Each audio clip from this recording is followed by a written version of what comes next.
Mga alagang manok sa Malasiki, Pangasinan, bakit nga ba nangamatay? Alamin sa report. Nangangamba ang ilang poultry farm owners sa pagkamatay ng mga alagang manok sa Malasiki, Pangasinan.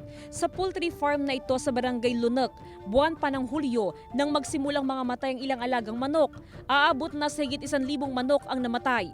Araw-araw, hindi bababa sa 15 manok ang namamatay. Nilalagay namin po doon sa mortality pit. May mortality pit po kami doon sa likod. Doon namin nilalagay para hindi po lang awin sa. Ayon sa mga may-ari, posibleng ang pabago-bagong panahon ang dahilan ng pagkamatay ng mga manok. Nagkakasakit daw kasi ang mga alagang manok.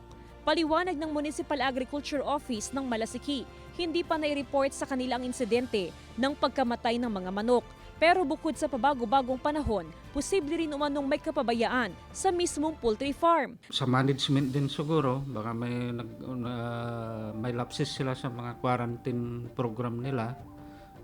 Baka napasukan po sila o na-contaminated po yung mga kwan nila.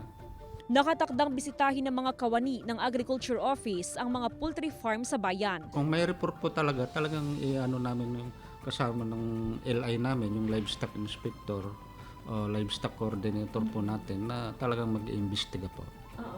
Bukod sa Barangay Lunok, nakapagtala na rin ang pagkamatay ng mga alagang manok sa Barangay Aliaga noong nakaraang buwan. Kasama si Ron Alistair Taniedo, ako si Jasmine Gabriel Galban, naghahatid ng Balitang Amyanan.